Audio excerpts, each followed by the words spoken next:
South Korea issues fines to tech giants. South Korea's National Data Protection Watchdog has issued tech giants various fines for privacy violations. Facebook, that faces the harshest penalty for privacy violations, was ordered to pay about 5.5 million US dollars, while Netflix was assessed about 188,000 US dollars for collecting personal information from about 5 million people without proper consent, and an additional 2,700 US dollars for failing to disclose international transfer of that data. Janitor loses over 173,000 ringgit Malaysia in scam. A 51-year-old janitor loses over 173,000 ringgit Malaysia of her hard-earned cash after she was scammed by a man posing as one Dato' Ridwan. The victim from Bentong knew something was amiss after receiving a strange instruction from the scammer to put her file of receipts in a trash can at the petrol station. Digital infrastructure and disruptive technologies to be improved. The Ministry of Science, Technology and Innovation will focus on improving digital infrastructure and disruptive technologies, with emphasis on Industrial Revolution 4.0 technologies and digital transformation. MOSTI would also continue to lead the field of emerging technologies such as drones, Internet of Things, AI, cloud storage, as well as innovations with human-centric approaches. Growing recognition for the building of trust within an organization.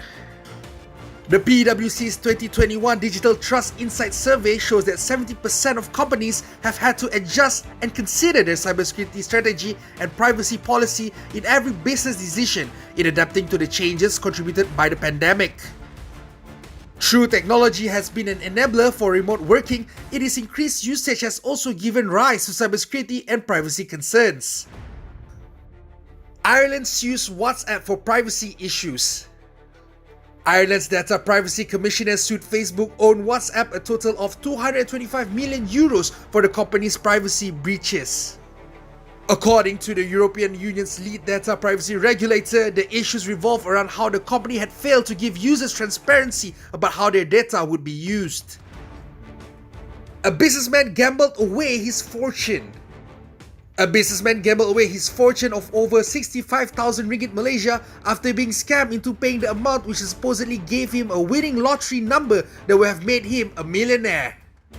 The victim claimed to have learned about the lottery number prediction service while browsing through Facebook March this year. To find out more news on cybersecurity, you can log on to our screen.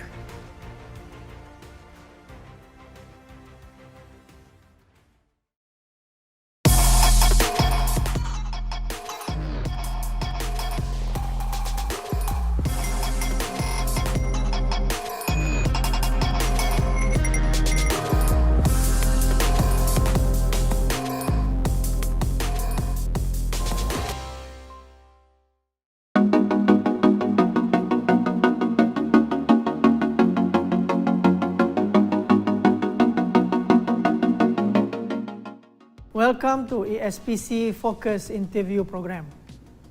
Today, we will be discussing about deepfake and fake news. Together with us is the head of Network Security Division of the Malaysia Communication and Multimedia Commission, or in short, MCMC, Mr. Harmi Mohamad.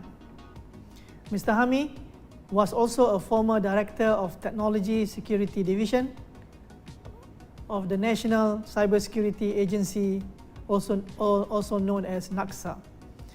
And with him today, he brings along more than 18 years of experience in telecom regulator environment, and he is also known to me since the beginning of cybersecurity initiation in Malaysia in the year of 2002. Welcome to this program, Mr. Harmi Mohamad. Today we are discussing about fake news and related issues surrounding that, including perhaps deepfake technology and the relation between both with the fake news, and that is quite rampant nowadays in the internet.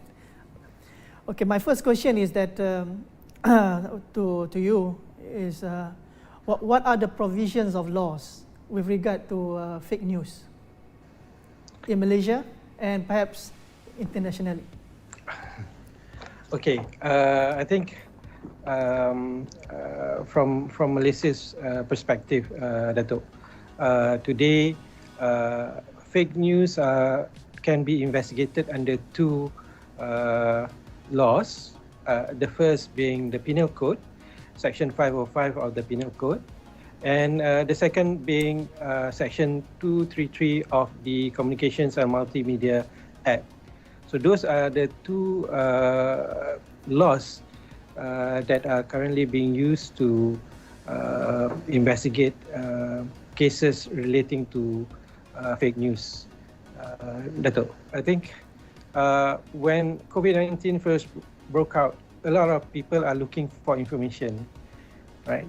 And that's when we see a number of false information being spread, because people are hungry for information. They want to know what's happening, and some of the how shall we call it, naughty people starts to spread misinformation that could mislead the public. Since January 2020 until early July this year, there have been 335 investigations regarding fake news on COVID-19. And out of these 335 investigations, 28 investigations were done under the Emergency Essential Powers Ordinance Number 2, 2021. So the rest of the investigations were done under Penal Code as well as the Communications and Multimedia Act. Dato'. How MCMC approaches to curb the spread of fake news, especially like you said, COVID-19 and the like.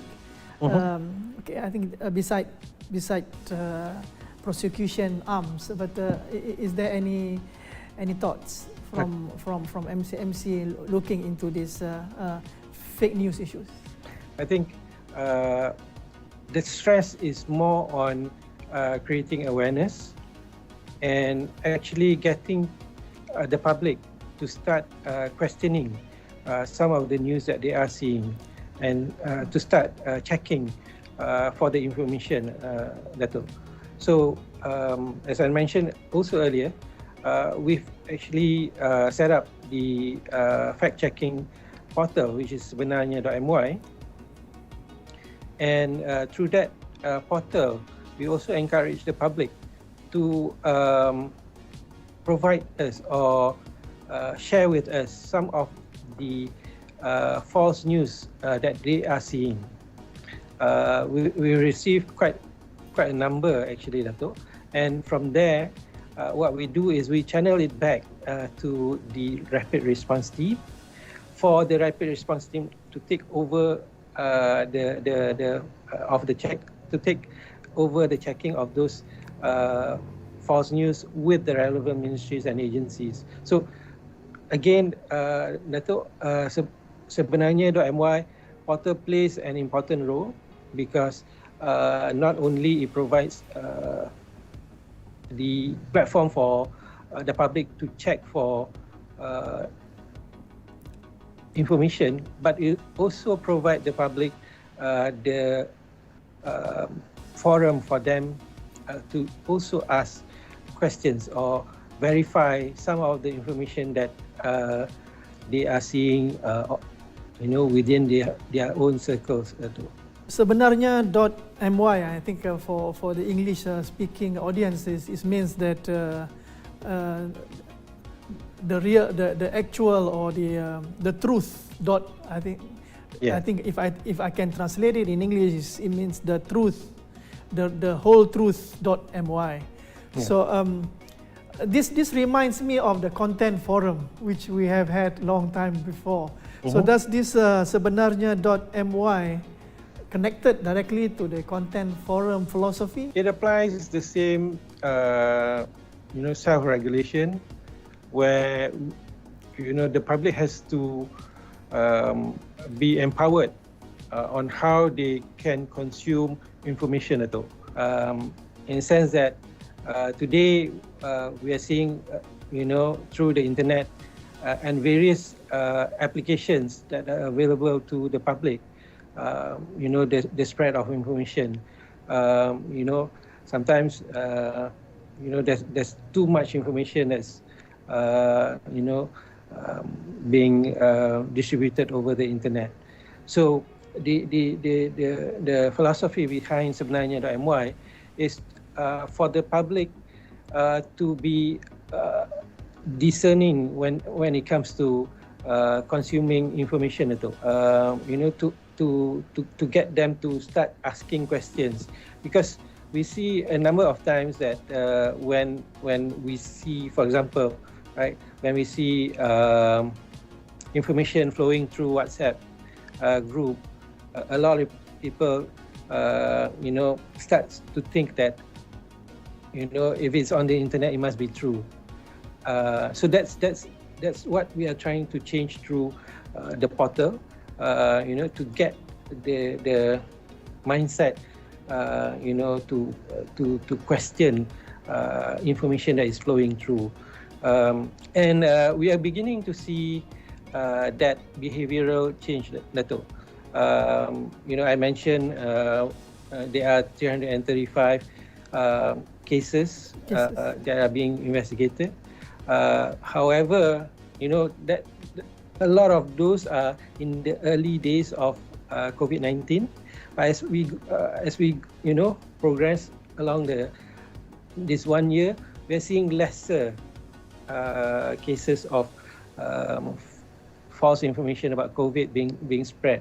So I think we are seeing the change, but we need to do a lot more in getting the public actually be with us in this, Dato. Let us take a break for a while. And when we come back, we will continue with more interesting questions with Mr. Harmi Muhammad. In recent years, incidents of vehicle-related fatalities have risen dramatically. The main contributor to these incidents are road defects such as potholes, which have been costly to both road operators and road users. At Serba Dynamic, we believe that we have the advanced and sophisticated technology to improve present road conditions. Introducing Ep6, an integrated AI-powered system which helps to detect, monitor and report road damages such as potholes, cracks, water ponding and foreign objects. The state-of-the-art pothole detection system will increase the effectiveness of detecting road anomalies, whereby a real-time data will be sent to road operators. The system detects and provides an immediate analysis of the severity of the situation and escalates to the highest level for the most prompt and effective actions. Its data-driven features and AI technology helps in making a decision in terms of road and maintenance applications.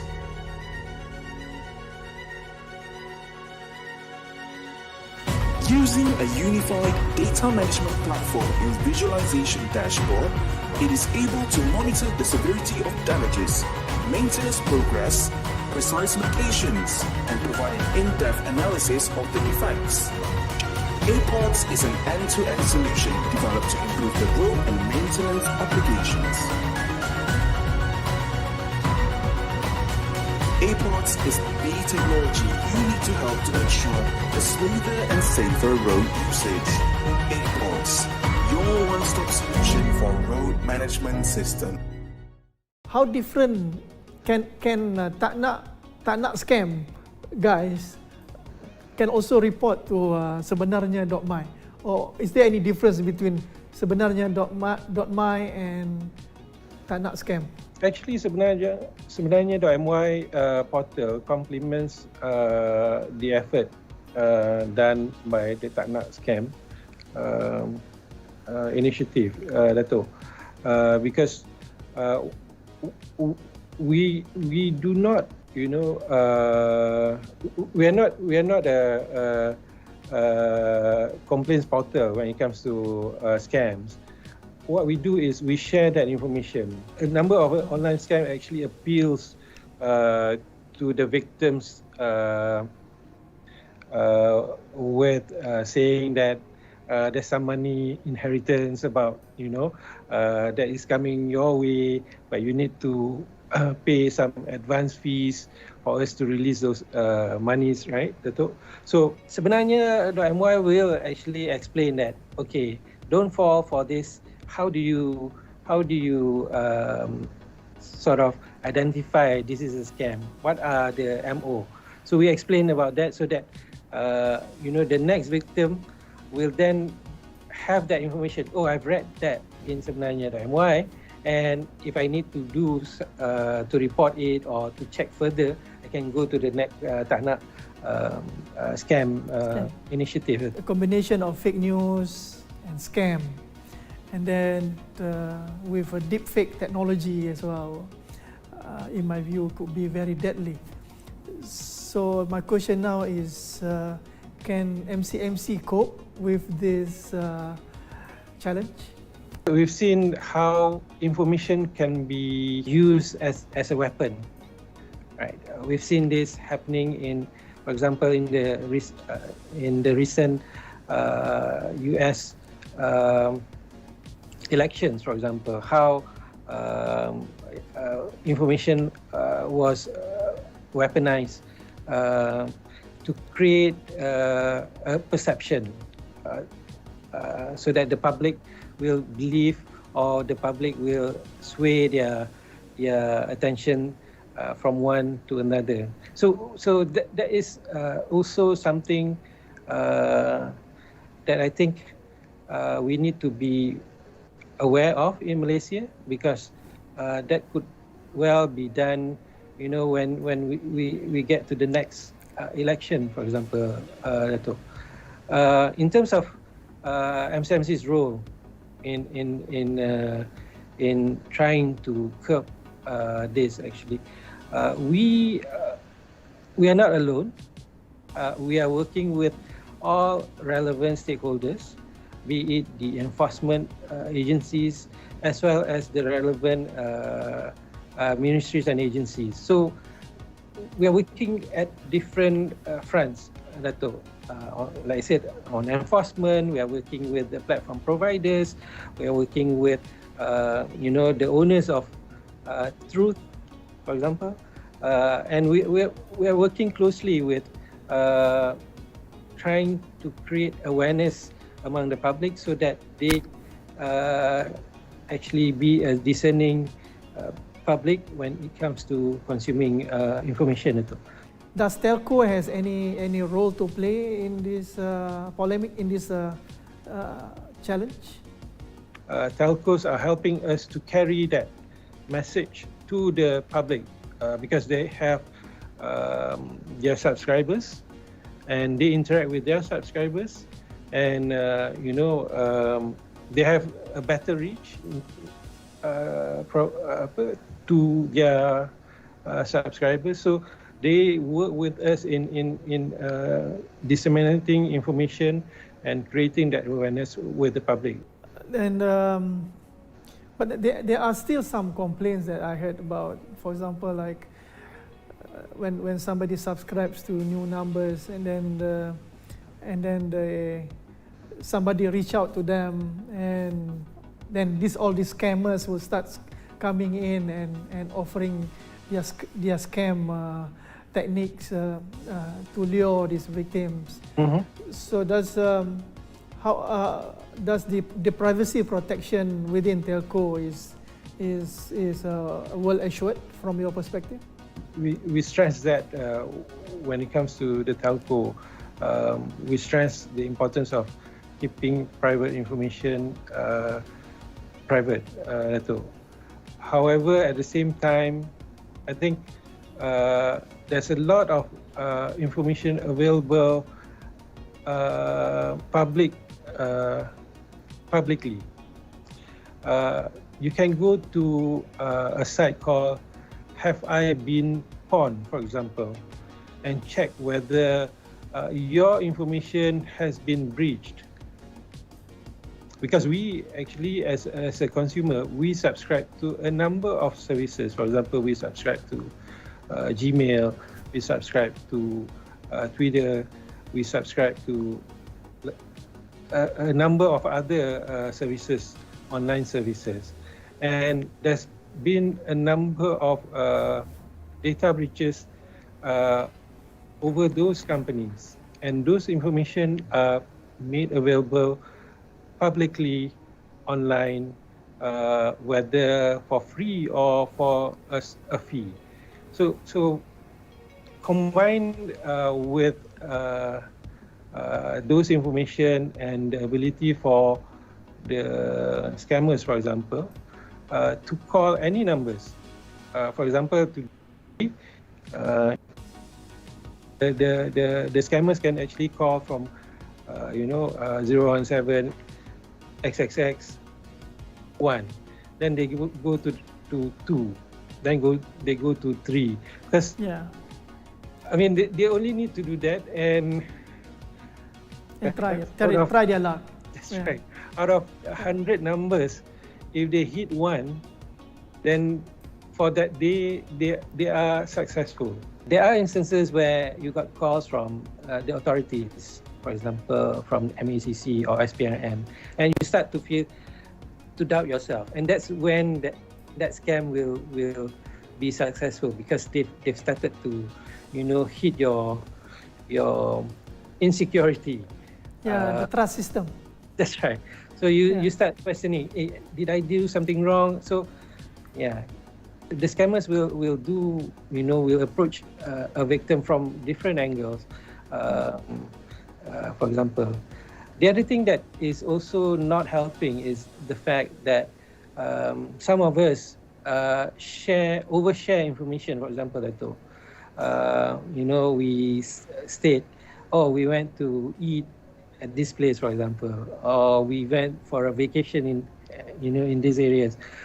We work in a certain organization. So that sort of information could be used to against them, profile you and against you. How do we deal with fake news from outside Malaysia? When it comes to fake news, for example, I can be in Malaysia, but jumping off a VPN point from Australia, for example. From a network perspective, the news is from Australia, right? So, or I can be subscribing to Gmail, and I send out an email, and the IP address is from Google. So fake news or false news can come from all parts of the world. So I think that is why our focus is not so much on the origin of those news, but to generate this awareness among the public and getting them to actually do more fact checking, so that they are prepared for any sort of news coming from any part of the world. Some plan for your awareness program, or is already been rolling out? It is an ongoing initiative, program. Sebenarnya the MY portal. Last year we had a campaign about freedom of speech is not freedom to lie. So that is another approach where your right to talk about the issues doesn't mean that you can create fake information or false information and spread it on the internet. That's something that a campaign that we did last year. We saw some success with it, and the sebenarnya the MY portal initiative is something that we are continuing this year. There are also various other platforms that we interact with, especially in terms of TV and radio appearances, to talk about this issue, because the fake news is sometimes seasonal, depending on the situation. Something might crop up because of that situation. So it needs to be repeated. The public will be reminded about these issues, Dato'. Information can come from anywhere, and they can pretend to be your close friend or even your relatives.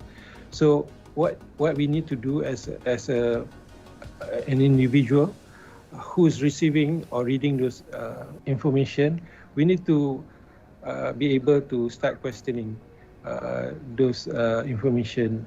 And there are many fact-checking websites available. I would like to promote sebenarnya.my, but there are many other fact-checking websites available today on various different issues, not necessarily on Malaysia. There are, for example, on COVID-19, there are various portals out there. So what we need to do is just take that step to check for information, to verify that information before we start sharing them with our own circle. I think I take your last word, check and verify. I think that's a good term to use for our audience here to remember. Thank you very much for this wonderful insight from Mr. Harmi of MCMC. If you have any feedback, do email us at email address on the screen. Check us out at our social media, like and subscribe to our channel, and see you in the next episode.